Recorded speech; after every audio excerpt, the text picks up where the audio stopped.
तसं बघायला गेलं तर माझ्या आयुष्याची जडणघडण हे विद्यापीठाचं त्याच्यामध्ये मोठं योगदान आहे. म्हणजे प्रत्येकाच्या आयुष्यात ते कॉलेज जीवन हे फार महत्त्वाचं असतं. जेव्हा आपण कॉलेजमध्ये असतो तेव्हा त्याची व्हॅल्यू आपल्याला फार कळत नाही, पण नंतर बाहेर गेलेलं आपल्याला कळते. जेव्हा आपण आपलं करिअर सोडून आलेलो असतो आणि जेव्हा पैसे घालत असतो ते पण आपण स्वतः कमवतो नसताना आपल्या आई वडिलांचे पैसे घालवत असतो. ते एकदम मेंटल हॅरेसमेंटचा टाइम असतो. त्यामुळे त्यांना साधारण तेव्हा 17-18 लाखाचं लोन नाकारलं होतं. पण आज ही अशी कॅपेबिलिटी आली की टोटल मी आता साधारण 5-5.5 कोटीचा प्रोजेक्ट करू शकतो. म्हणजे ही 10 वर्षातली ग्रोथ आहे. पण ग्रोथ असताना पण फायनान्शियल क्रायसिस येतात, मेंटल आपल्याला स्ट्रेस येतो की असं वाटतं की अरे नको जाऊ दे, आपण सोडून देऊ, नवीन काहीतरी करू. हे असे मल्टिपल हंड्रेड्स ऑफ टाइम असे थॉट्स येतात, अजूनही विचार येतात. ब्लिंकिट वरनं एखादी गोष्ट मागवली 10 मिनिटात घरी येते. त्या फेजला जेव्हा जॅकफ्रूट जाईल तर तशा प्रकारचं विजन आहे आणि त्या विजननं आम्ही काम करत आहोत. मी स्वतः आसाम, मेघालय, ओडिसा या 3 राज्यांच्या जॅकफ्रूट मिशनमध्ये पॉलिसी मेकिंग मध्ये आहे. पण हा जो उमेदीचा जो काळ आहे, मला तर वाटतं ॲग्री एंटरप्रेनर्सने 40वी पर्यंत मुला मुलीने त्यांनी झोपून याच्यामध्ये काम करणं गरजेचं आहे. हे आमचे प्रवीण दादा नेहमी सांगतात, ऑस्ट्रेलियात येणारा अवघा मुलूक आपला.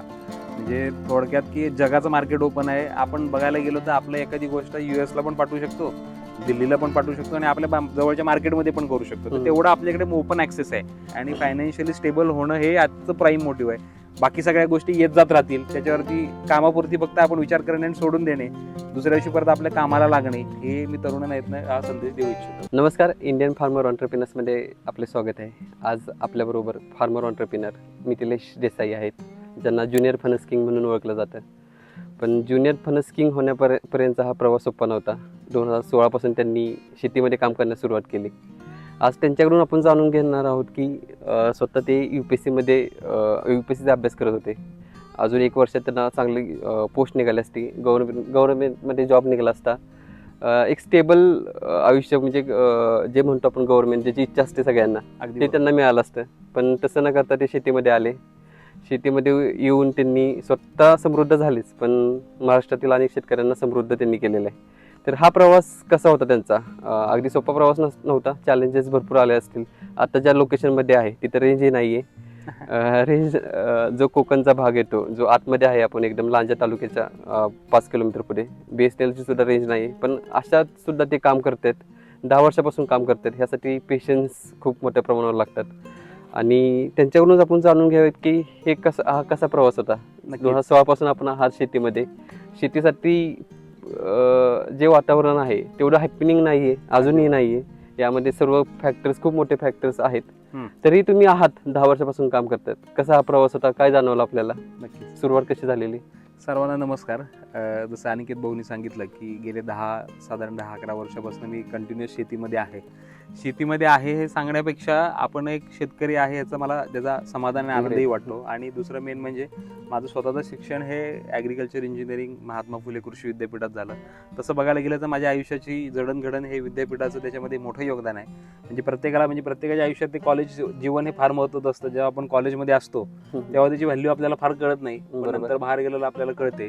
आणि असं माझ्या आयुष्यात कृषी विद्यापीठाचं चांगलं योगदान आहे. म्हणजे ते जे वातावरण आहे, तिथली जी लोक आहेत, आज देखील मी कधी मंत्रालयात गेलो किंवा दिल्लीला गेलो, कुठल्या बँकेत जरी गेलो की आपल्या तहसील ऑफिसमध्ये जरी गेलो, तरी अगदी कृषी सहाय्यकापासून किंवा कृषी सेवकापासून, तलाट्यापासून अगदी कलेक्टर, अगदी सेक्रेटरीपर्यंत ॲग्रिकॉस्ट लोकांचं हे आहे. ते एक आम्हाला एक ॲडव्हान्टेज आहेच. पण हे शेतीमध्ये जर तुम्ही बघायला गेलं तर फणस हे जे क्रॉप होतं ज्याच्यामध्ये आम्ही काम करतो, माझ्या वडिलांनी त्याची सुरुवात केली, तर हे खूप स्ट्रगलिंग आणि खूप जास्ती म्हणजे ज्याच्यावर लाईमलाईट मधलं क्रॉप नव्हतं. म्हणजे आजकालच्या घडीला लाईमलाईट मधले क्रॉप्समध्ये काम करणं सोपं आहे किंवा ते गोष्ट स्केल अप करणं इझी आहे. जसं आपला आंबा आहे, काजू आहे, जसं डाळिंब होतं पूर्वी. सर्वात महत्वाची गोष्ट डिस्टर्ब करतोय मी तुम्हाला, पण आंबा इझिली आपण कस्टमर पर्यंत पोहोचू शकतो, कुरिअर करू शकतो. पण फणस तसं नाहीये. हँडलिंगला डिफिकल्ट आहे. किंवा फणसाचं आजही लोकांना फणस कापायचा कसा किंवा फणसाचे कच्चे खायचे किंवा पिकलाय कसा हे ओळखता येत नाही. तर तशा ह्या क्रॉपमध्ये आणि कोणीच कधी लागवड करत नव्हतं, त्याच्यामध्ये स्ट्रगल खूप आला. अगदी माझ्या वडिलांनी जेव्हा सुरुवात केली तर लोक अक्षरशः त्यांना वेड्यात काढायची की अरे काय वेडा माणूस आहे की फणसाची एवढी 400 झाडं लावली आहेत, एवढं फणस विकणार कुठे, काय कुठे. पण तिथनं जी सुरू झालेली जर्नी ती आज लोक म्हणजे काजू, आंबा आमचा जो भाग आहे याच्यापेक्षा फणसाच्या लागवडीकडे खूप वळलेली आहेत. फक्त कोकणात न राहता महाराष्ट्रातल्या प्रत्येक जिल्ह्यामध्ये फणसाची लागवड होते, बाहेरच्या राज्यांमध्ये त्याची लागवड वाढली. हे एक आमचं एक सक्सेस वाटतं. पण ह्याच्यामध्ये स्ट्रगलिंग जर म्हणाल तर जेव्हा मी सगळं सोडून जेव्हा इथं पहिलं सेटल झालं तर तेव्हा अगदी म्हणजे कुटुंबातल्या आजूबाजूच्या नातेवाईकांपासून, मित्रपरिवारापासून बाकी सगळ्या लोकांचं हे म्हणणं होतं की अरे चांगला ब्राईट मुलगा आहे, हम्म. बँकेची एक्झाम तरी दे, बँकेत हा. तरी नोकरी लागशील म्हणजे एक बाबा सिक्युअर लाईफ राहील. पण माझ्या कुटुंबाचा मला खूप साथ होता. माझ्या वडिलांनी मला ह्याच्यामध्ये खूप, म्हणजे ज्यांनी लागवड सुरू केली त्यांनीच मला खूप हे केलं की बाबा ह्याच्यामध्ये करिअर आपण करू शकतो. आणि सुरुवातीला बघाल तर ह्याच्यामध्ये काय पैसे येत नव्हते, म्हणजे जे पहिले 5-6 वर्ष होते हे नुसते पैसे घालायचे दिवस होते. अच्छा. आणि जेव्हा आपण आपलं करिअर सोडून आलेलो असतो आणि जेव्हा पैसे घालत असतो ते पण आपण स्वतः कमवतो नसताना आपल्या आई वडिलांचे पैसे घालवत असतो, हो, ते हो. एकदम मेंटल हॅरेसमेंटचा टाइम असतो. पण त्यात पण खूप साऱ्या गोष्टी चांगल्या घडत गेल्या, लोक येत गेली. थोडं UPSCचं नॉलेज असल्यामुळे मी त्याच्यावरती जॅकफ्रूटवर लिखाण करायला सुरुवात केली, आर्टिकल्स लिहायला सुरुवात केली, बरेच लोक व्हिजिट करायला यायला लागले. मग जेणेकरून लोकांनी ह्या झाडाला किंवा आम्हाला त्याच्यामध्ये किंवा चांगलं काम ह्याच्यात चांगलं दाद दिली, जेणेकरून ह्याच्यामध्ये आम्ही काम करू शकलो. आणि दुसरं मेन म्हणजे मी असंच नाही, सुरुवातीला तर अगदी माझी स्वतःची आमच्याकडे बांधकाम जे होतं ती चिऱ्याची बांधकाम होतात, माझी स्वतःची चिऱ्याची खाण पण होती साईड बिझनेस म्हणून. नंतर मी अशा बऱ्याच गोष्टी केलेल्या आहेत. स्टोन क्रशर टाकूया तर त्यासाठी मशीन विकत घेतले होते, तिथं थोडे पैसे व्हायला घालवले. तर असे खूप साऱ्या गोष्टी ट्राय केल्या. पण अल्टिमेटली मला समजलं की आपण जो निर्णय घेतला की शेतीमध्ये काम करायचं, ऍग्रिकल्चरमध्ये बघाल तर पेशन्स फार महत्वाचे आहेत. आणि जॅकफ्रूट सारख्या युनिक क्रॉपमध्ये काम करणं डिफिकल्ट होतं. आता जेव्हा प्रोसेसिंग युनिट केलं, तर जेव्हा 2017 साली जेव्हा वडिलांनी माझ्या पहिलं 25 लाखाचं प्रोजेक्ट करायला लोनचं ऍप्लिकेशन केलं होतं, तेव्हा हा प्रोजेक्ट अनव्हायबल आहे किंवा बाबा ह्याची व्हायबिलिटी 0 आहे या प्रोजेक्टची. त्यामुळे त्यांना साधारण तेव्हा 17-18 लाखाचं लोन नाकारलं होतं. पण आज ही अशी कॅपेबिलिटी आली की टोटल मी आता साधारण 5-5.5 कोटीचा प्रोजेक्ट करू शकतोय.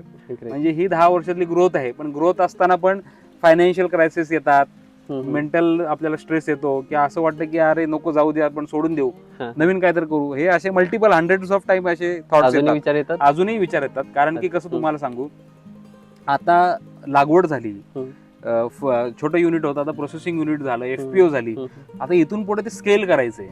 स्केल जर म्हणाल की एखाद्याला लागवड करणं किंवा पिकवणं हे इझी आहे, विकणं तेवढं त्यापेक्षा जास्त डिफिकल्ट आहे. मग त्यासाठी कॉर्पोरेट लाईफ मध्ये मला जावं लागलं आता. म्हणजे बाबा इन्व्हेस्टर समोर पिचिंग करणं किंवा नवीन बिझनेस लोकांसमोर त्याच्यासोबत जास्ती त्यांच्यासोबत इंटरॅक्शन करणं. जसं बघाल, मी जरी ग्रामीण भागात नसलो, शिक्षण जरी मोठ्या शहरात झालं असलं तरी शहरीकरण एकदम व्हास्टली वाढलंय आणि तिथले मेंटल थॉट्स खूप व्हास्टली वाढलेत आणि ग्रामीण भागातले आपले थॉट्स पूर्ण वेगळे आहेत. तर ती लाईफ म्हणजे एखाद्या व्यावसायिकाला आणि ऍग्रीप्रेनरला थोडक्यात हे त्याला हे असतं की त्याला प्रत्येक गोष्टीमध्ये काम करावं लागतं. त्याला इंजिनिअरिंगचं करावं लागतं, त्याला शेतीचं करावं लागतं, त्याला बाबा बिझनेस काय म्हणतात MBA माणसासारखं पण काम करावं लागतं, त्याला मार्केटिंगच्या माणसासारखं काम करावं लागतं. ह्या सगळ्या गोष्टी शिकण्यासारख्या आहेत. आणि ह्या फेजमध्ये स्ट्रगलिंग आजही मी मला समजतो स्ट्रगलिंग आहे. पण एक आनंद असा आहे की बरेचसे माझे जे सिनियर्स आहेत, ते जे अगदी IAS लेवल पर्यंत पण आहेत, त्यांचं म्हणणं खूप चांगलं मला नेहमी येतं की मिथिलेश, की तू चांगल्या फेजवर आहेस, एका क्रॉपला तुम्ही चांगला न्याय द्यायचा प्रयत्न केलात बापलेकाने आणि त्याच्यावरती भविष्यात चांगली ग्रोथ होईल. आणि हे हिस्टॉरिक आहे, जेणेकरून हे एक म्हणजे माझं म्हणणं आहे की हे म्हणजे काय म्हणतात वाहवा करायची गोष्ट नसून ह्याच्यामध्ये नवीन येणाऱ्या यंग मुलामुलींना संधी आहे आणि नवीन येणाऱ्या यंग मुलामुलींना ह्याच्यामध्ये जास्ती वळणं गरजेचं आहे. कारण की आपले आजी आजोबा एवढे वर्ष शेतीचा गाडा हाकत आलेत, आपले आई वडील करत आलेत, पण ते जर पुढे एखाद्या वेगळ्या लेवलला न्यायचं असेल, आणि मी तुम्हाला सांगतो पुढची, जसं मगाशी म्हणजे मी नेहमी सांगतो की 25 वर्ष पुढची हे ॲग्रिकल्चर पेक्षा ॲग्रिकल्चर पूरक व्यवसाय ह्याचा हा काळ राहणार आहे. कारण की इथनं जे ग्लोबलायझेशन एकदम फास्ट झालेलं आहे आणि टेक्नॉलॉजीचा एवढा भडीमार होतोय आपल्यावरती, तर ॲग्रिकल्चर आणि ॲग्रिकल्चरचे बाय प्रोडक्ट्स असतील, व्हॅल्यू एडिशन असतील, कुठल्याही तुम्ही ॲग्रिकल्चरच्या एका इकोसिस्टमच्या चेनमध्ये जर काम केलं आणि चांगल्या पद्धतीने तुम्ही जर तुमचं नॉलेज वापरलात आणि जे शिक्षण घेतलंय तेच वापर, म्हणजे मी ॲग्रिकल्चरमध्ये होतो म्हणून शेती करू शकलो असं बिलकुल नाही. म्हणजे बरेचसे शेती करणारे काही MBA ग्रॅज्युएट्स आहेत, काही मेकॅनिकल इंजिनियर आहेत, काही कम्प्युटर इंजिनियर आहेत, वेगवेगळ्या क्षेत्रामध्ये मी पाहतो. काही गोट फार्मिंग करणारे वेगळ्या चांगल्या लेवलला त्यांनी शिक्षण घेतलेलं आहे. तर शिक्षणाचा आणि शेतीचा तसा काही संबंध नाही. तुमचा अप्रोच टुवर्ड्स युअर लाईफ आणि approach towards your own farm या अप्रोच टुवर्ड्स तुमचं स्वतःची शेती हे जे तुमचं ज्याच्यामध्ये जर फिक्स असेल आणि त्याला कॅल्क्युलेटिव्ह पद्धतीने जर केलं, आणि कधी कधी बऱ्याचशा मुलांचं असंही देखील मी बघितलं मुलींचं की इथं माझ्याकडे येतात, माझ्या वडिलांशी बोलतात, माझ्याशी बोलतात, त्यांची इच्छा असते पण आई वडील पण त्यांना येऊ देत नाहीत. त्यांनाही असं वाटतं की सिक्युअर लाईफ राहावं, मुंबई पुण्याला 10-15 हजाराची नोकरी का असेल पण ती करावी. तर तसं न करता आपल्या आई वडिलांना आपण ह्याच्यामधलं पोटेन्शियल पण समजून देणं गरजेचं आहे. आणि ह्या व्हिडिओच्या माध्यमातून मी आई वडिलांना देखील एक हे करू शकतो की 1-2 वर्ष 3 वर्ष आपल्या मुलींवर विश्वास टाकून बघायचा. आपण तुमची साथ आहे, आम्हाला तर तुम्ही कुठे सोडून जाणार नाही आहात, आई बाप आहे म्हटलं तुम्ही आम्हाला साथ देणारच आहात. तर त्याचं जर सांगड चांगली बसली आणि 100-200-1000 जर चांगले ॲग्री व्यावसायिक कृषी व्यावसायिक जर बनले, तर नक्कीच आपण शेतीप्रधान देश हा शेतीप्रधान टिकवू शकतो आणि ॲग्रिकल्चरमध्ये चांगली स्कोप आहे. आणि माझं नेहमी म्हणणं असतं की जास्तीत जास्त तरुणांनी शेतीमध्ये यावं. शेतीमध्ये संधी खूप आहेत. तुमच्या नॉलेजचा वापर तुम्ही जास्ती पद्धत करू शकता. आणि आपल्याकडे भारतामध्ये एकच गोष्ट चांगली आहे की अजून देखील स्वतःची शेती शिल्लक आहे. म्हणजे बाकीच्या देशांसारखं की अजून जरी मार्जिनल फार्मर जरी झाले तर इथून पुढं जुनी लोक एकत्र येऊन शेती करायला मागत नाहीत, पण नवीन मुलांमध्ये ते ट्रेंड आहे. कारण की परिस्थिती एवढी भयानक आहे. बरोबर. त्यामुळे 10 लोक, 10 मुलं, 10 मुली किंवा 100 लोक एकत्र येऊन जर तुम्ही चांगलं करू शकलात, योजनांचा फायदा घेऊ शकलात, त्याच्यामध्ये चांगला सक्सेस करतात. आणि जॅकफ्रूटमध्ये हे स्ट्रगल आहे, तसं प्रत्येक क्रॉपमध्ये हे स्ट्रगल आहे. आणि तुम्ही या गोष्टीमध्ये, आणि माझ्याकडून जे तुम्हाला मार्गदर्शन लागेल हे मी कायम करायची माझी इच्छा आहे. आणि माझं स्वप्न देखील तेच आहे की अजून असे शेकडो व्यवसाय घडावेत. आणि मी आजही समजतो की मी लर्निंग फेजमध्येच आहे. अजून आपल्याला खूप शिकायचं आहे. ते आताच फक्त क्रॉप लाईमलाईटला आलंय, पण इथून पुढे त्याचं कन्झ्युमर पर्यंत, जसं म्हणजे आपण ब्लिंकिटवरनं एखादी गोष्ट मागवली 10 मिनिटात घरी येते, त्या फेजला जेव्हा जॅकफ्रूट जाईल तर तशा प्रकारचं विजन आहे. आणि त्या विजननं आम्ही काम करत आहोत. ग्रेट. आता तरुणांनी फक्त फार्मर न बनता फार्मर ऑन्टरप्रिनर बनावं. 100%. आणि त्याची गरज आहे. फार्मर, एंटरप्रेनर आणि रिसर्चर पण, या तिन्ही गोष्टी, तिसरा शब्द पण गरजेचा आहे. कारण की त्या गोष्टीचा रिसर्च स्वतःच करावा लागतो. अगदी बरोबर. पण टेक्नॉलॉजीचा वापर, एआयचा वापर, नवीन गोष्टीचा आपल्याला रिसर्चसाठी इझी पडतो, तो आपण इम्प्लिमेंट मॅक्सिमम करणं गरजेचं आहे. आता शेती करत असताना सर्वात महत्वाचा आहे हवामान बदल. अगदी जो इथून पुढे मोठा फॅक्टर होऊ शकतो, जसं आपल्याला जाणवायला लागलाय 3-4 वर्षापासून. हो. तो आपल्या बाबतीत किती जाणवला यामध्ये, आणि त्याच्याच बरोबर गव्हर्नमेंट पॉलिसीज याच्यासाठी आपण काही प्रयत्न केले किंवा करताय? मी याच्यामध्ये सांगू इच्छितो की हवामान बदलाचा स्पेसिफिकली जॅकफ्रूट ह्या क्रॉपला तसा काही फरक नाही पडला.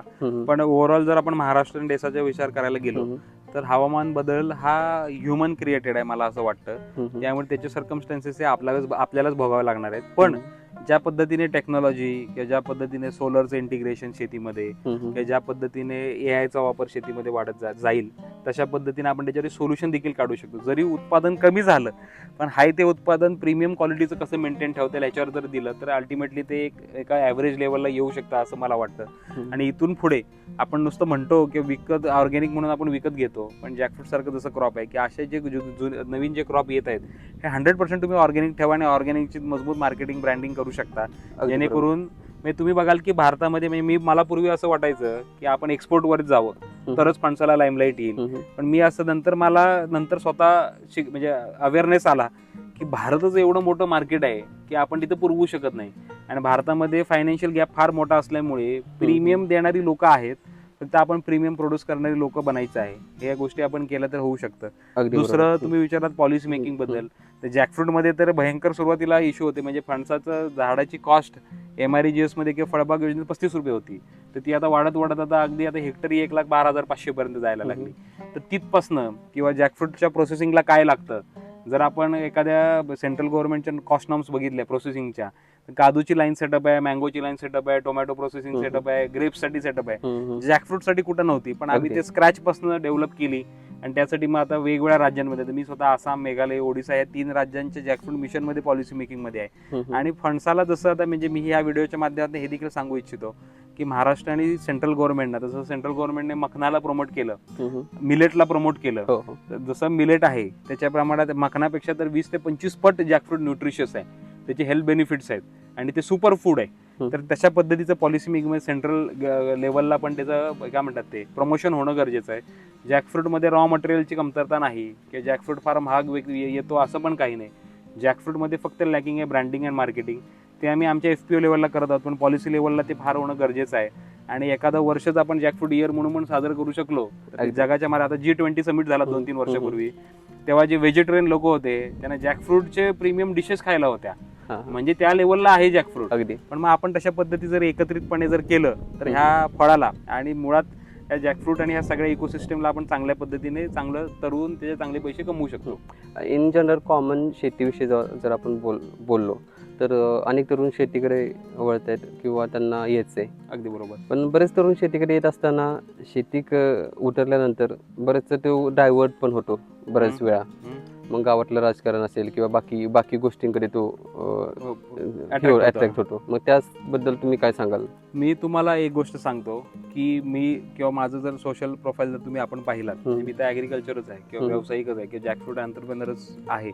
पण ह्याच्यामध्ये तुम्ही जर बघाल की माझे इथं अगदी कृषी मंत्री असतील किंवा वेगवेगळ्या राजकीय ह्याच्या लोक पण असतील की त्यांच्याशी माझं नेहमी भेटणं बोलणं पण असतं, पण मी ते माझ्या व्यवसायात की ह्याच्यामध्ये कधी घुसू दिलं नाही. कारण की ह्या लोकांनाही तुम्हाला सपोर्ट करायचा आहे, पण तुम्ही जर मेन तुमचा कोर व्यवसाय सोडून जर त्यातच घुसत राहत असाल तर तुम्ही कधीच प्रगती करू शकत नाही. प्रत्येकाची गोष्ट आपापली सुरू असते. जगातलं कुठलंही म्हणजे राजकीय गोष्टी असतील किंवा बाकीच्या पण गोष्टी असतील त्या कधी बंद पडत नसतात, त्या सुरूच राहणार आहेत. बंद पडू शकेल तर ते आपलं घर बंद पडू शकतं. तर मला असं वाटतं की ते फार महत्वाचं आहे.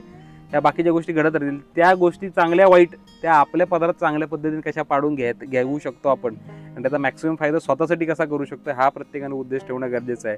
हा, तुम्ही एका प्लॅटफॉर्मला जर पोहोचलात, तुम्ही बाबा चांगला रेव्हेन्यू जनरेशन असेल, तुमचं सोशल स्टेटस चांगलं जर असेल तर तुम्ही त्यानंतर गोष्टी करू शकता. पण हा जो उमेदीचा जो काळ आहे, मला तर वाटतं ॲग्री एंटरप्रेनर्सने 40वी पर्यंत मुला मुलीने त्यांनी झोकून याच्यामध्ये काम करणं गरजेचं आहे. 40वी पर्यंत जर झोकून तुम्ही काम केलं तर नक्कीच तुम्हाला चांगलं त्याच्यामध्ये फायदा होऊ शकतो. आणि 40 नंतर मग तुम्ही तुमच्या बाकीच्या गोष्टी 100% करा. प्रत्येकाला ते फ्रीडम आहे, पण आता तरी ह्या उमेदीच्या काळामध्ये या गोष्टी नाही करायला पाहिजे. त्याचबरोबर इंडिपेंडेंटली म्हणजे फायनान्शियली स्ट्रॉंग होणं किती महत्वाचं आहे सध्याच्या घडीला ग्रामीण भागातील तरुणांनी. आत्ताच्या घडीला सर्वात जर म्हणाल, म्हणजे आमचे प्रवीण दादा नेहमी सांगतात ऑस्ट्रेलिया कॅनडा अवघा मुलूक आपला, म्हणजे थोडक्यात की जगाचं मार्केट ओपन आहे. आपण बघायला गेलो तर आपलं एखादी गोष्ट US ला पण पाठवू शकतो, दिल्लीला पण पाठवू शकतो आणि आपल्या जवळच्या मार्केटमध्ये पण करू शकतो. तर तेवढं आपल्याकडे ओपन ऍक्सेस आहे.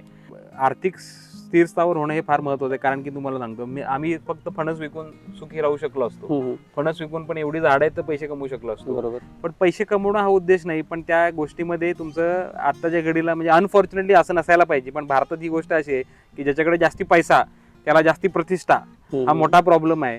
पण जसं आहे की म्हणजे आपण म्हणतो की जसं हे सांगतात की बाबा डोक्यात शिवाजी आणि खिशात गांधीजी हे फार महत्वाचे आहेत. त्याशिवाय आपण ह्या जगामध्ये सर्व्हाइव्ह करू शकत नाही.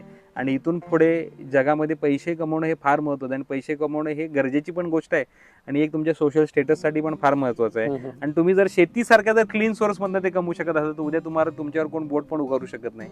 याचं कारणच हे आहे. आणि फायनान्शियली स्टेबल होणं हे आजचं प्राईम मोटिव्ह आहे. बाकी सगळ्या गोष्टी येत जात राहतील, त्याच्यावरती कामापुरती फक्त आपण विचार करणे आणि सोडून देणे, दुसऱ्या दिवशी परत आपल्या कामाला लागणे, हे मी तरुणांना हा संदेश देऊ इच्छितो. बरोबर. आज अनेक तरुण पुणे मुंबईमध्ये जॉब करतात किंवा ज्यांना जॉब सोडून गावाकडे यायचंय.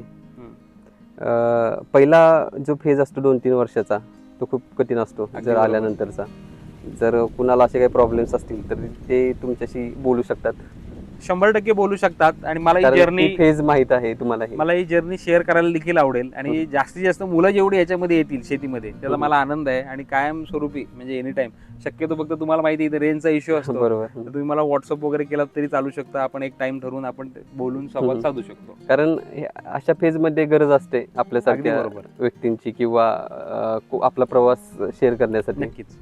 तर नक्कीच आपल्याकडून जे महाराष्ट्रातील तरुण आहेत ज्यांना शेतीमध्ये यायचंय ते नक्कीच आपल्याला ते फॉलो करत असतीलच किंवा आपला प्रवास जाणून घेण्यासाठी इच्छुक असतील तर नक्कीच सरांचं जे इथं काम आहे ते तुम्ही नक्कीच एकदा पाहण्यासाठी या. सरांना तुम्ही भेटा. जरी तुम्हाला शक्य नसेल तरी तुम्ही फोनवर संपर्क करू शकता. सर तुमच्या अवेलेबल असतील. Thank you so much.